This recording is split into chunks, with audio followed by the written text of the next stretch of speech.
welcome to the Trews. Trews is true news, news you can trust. I'm Russell Brand, I'm the host of the True News. First up on this episode of the True News comments, Pietra Piaskowski. Hello Russell, do you think it would be a good idea to start voluntary projects of translating truths to different languages if you sign me up for Polish? I'm sure there'll be a bunch of us willing to do so, just ask. Yes! Jesteś piękna! That means you are beautiful in Polish, but that's not going to be enough, is it? Translate please, get in touch with us. Russell, says Rosie Chambers, while the rest of us face austerity, the Lord spent roughly 65 grand a year on champagne and he's refusing to drink anything cheaper. It's a bloody outrage, isn't it? I mean, that's what I mean. Do we even need this House of Lords that needs 65 grand worth of champagne every year? It seems like a bit of a bloody waste of time and a rip-off to me, Rosie. I think you're right to be pissed off. There's so many institutions that just plod along the way they are. The very word establishment means it's established, it's been there a long time and it should be there, but not, as I've said before, in the overall scheme of things, it's just the blink of an eye. Let's create realities that suit our purpose. Let's create realities that are a reflection of the divine and beautiful aspect of our nature, not part of our silly sausage parts. Conrad Jones. Hello Russell. I know this isn't really current, but I think it's relevant to your previous piece about the Sun and specifically Rupert Murdoch. We're told we need to bomb Syria, ISIS, etc, etc. Yet Murdoch and Rothschild directly benefit from destabilising Syria through Israel's occupation of the Golan Heights, where Israel has granted Murdoch and Rothschild's company, Jimi Energy, oh and guess who else is on it, Dick Cheney, rights to drill for fossil fuels in the Golan Heights, which is Syria, but occupied by Israel. Keep up the good work, Russell. Conrad. I mean, every day you just find out a new thing, don't you, that makes you go, oh, it's all tied up. We've got to take back power for ourselves. We've got to opt out of these institutions and create new ones. There's good people everywhere. There's good people. I was in the city of London the other day and I met loads of bankers that were nice.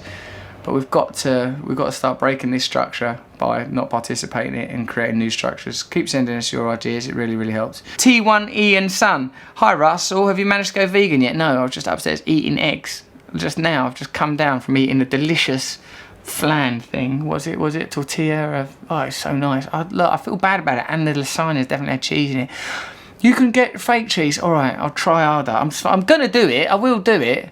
It's like when I was giving up drugs. I will stop. I will stop eating cheese and eggs. Took us 3 attempts, says T1E and the Sun. But we are now there and it gets easy with time. There are new products being made available all the time. I don't have to miss out on egg yolk with veg. Ooh, VEGG. You don't have to be a great cook, you just need to get into the habit of putting the right stuff in your cupboard. Keep up the good work. Best wishes, Gina and Craig. Gina and Craig, that's very inspiring. That's helped me to move in the right direction of veganism. Emerald Mist, I hope you die. Well, I will. So that wish will eventually come true.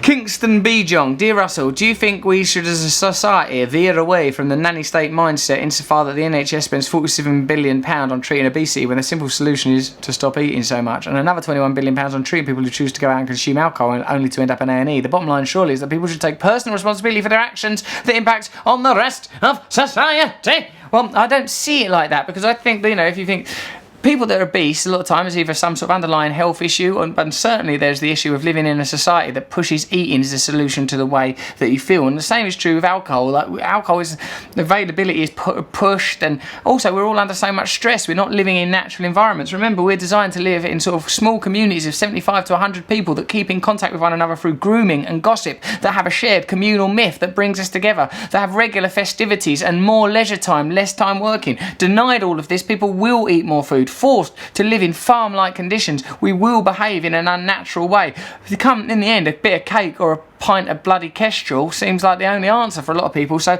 people aren't individually culpable, because remember, we haven't all got the same advantages, whether that's being born rich or being born, say like me, with the ability to get rich or the ability to swerve out of problems. All of us have got different skill sets, and what we need, I think, is to create a kind of a safe cradle-like society that can carry us all together. Now, the way I believe that this could be done is by creating as much autonomy in small communities as possible. Not, you know, so as much as possible, give power to people, which is a relatively right-wing idea, libertarianism, where people are in control of their own lives without interference of state and government. But I would say come from a new spiritual perspective of, like, we build around principles of sharing and caring and taking care of each other, acknowledging that we can't really make ourselves happy through the acquisition of goods. Ian Macken. Trews alert.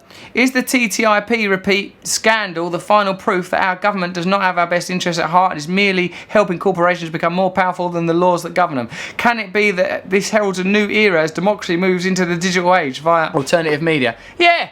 It is that. That TTIP is dreadful. They'll be able to sell off our institutions. We won't be able to bring about any regulation. They'll have their own private courts that we are not privy to what goes on in them. That TTIP has got to be stopped 100%. Not any piecemeal deal that makes the NHS exempt. Oppose that TTIP. It's a piece of corporate machinery that's going to be thrust right in our life holes. That is some true news for you. News you can trust. Subscribe here if you want any more. Organise a new society. Thank you for your comments. Keep them coming. Subscribe here. Subscribe here. Subscribe here.